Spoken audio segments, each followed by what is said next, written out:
Airlines are facing some obstacles as they prepare for Labor Day weekend travel. The TSA expects to screen 14 million passengers this holiday weekend. That's up 11% from last year. And this comes as planes are seeing a rise in severe turbulence. You're seeing video from a Delta flight on Tuesday that sent 11 people to the hospital. Meanwhile, some American Airlines workers are taking a step towards a possible strike on Wednesday. Its flight attendants overwhelmingly authorized a strike if a new contract is not reached. CBS News senior transportation correspondent Kris Van Cleave has a finger on the pulse of it all. He joins us now from Los Angeles International Airport.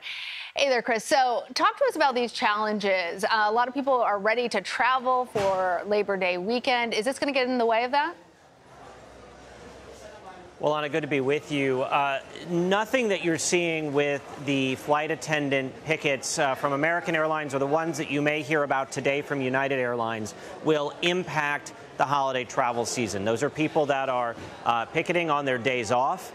It is not a work action that is impacting the operations of the airlines. What's significant with this strike authorization vote by American Airlines is, one, it was almost 100% of the flight attendants that voted to authorize a strike. That sends a very clear message to the bosses in Dallas that the flight attendants mean business. You know, they've watched the pilots get a lucrative deal worth billions of dollars.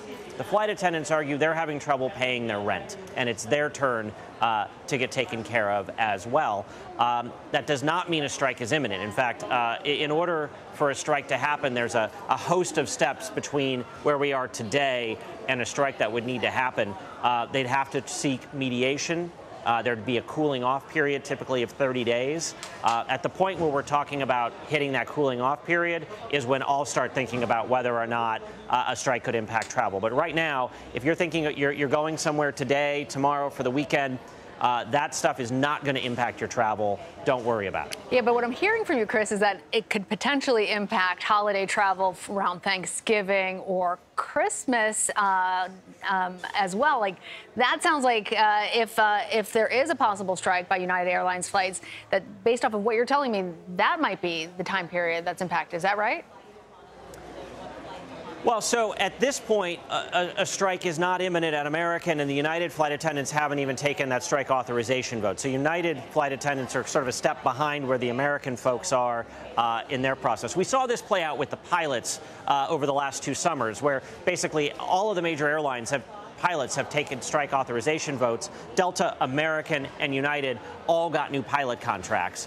There was no disruption. So is it possible that something could happen? Yes, it is possible, but I think we're still far enough away from that being a reality that we don't need to worry about it. It sort of would be like us ruminating over whether or not there's going to be a winter storm around Thanksgiving that could disrupt travel. I mean, it could happen, but it's just too far away to really be something to focus on or worry about right now. I love you fact-checking us on that. We're watching it. Because people do get really concerned when they hear these things. You know, speaking of things that people get concerned about, if anybody's been on social media, they have seen all these videos about turbulence incidents this year. Fact check us on this, too. Are there, in fact, more of them? And if so, what are the airlines doing to try and deal with that problem? So there is relatively new research that is starting to show that turbulence is getting more common and at times more severe. What we know is airline turbulence accounts for about a third of injuries on airliners, but in a 12-year period, 13-year period, math is hard for me in the mornings here on the Pacific time zone, but from 2009 to 2022, you're talking about 163 people being injured due to turbulence on U.S. airliners. 80% of those were the flight crews. And that makes sense because the flight attendants are up in the cabin and aren't necessarily belted in. So is turbulence becoming more common?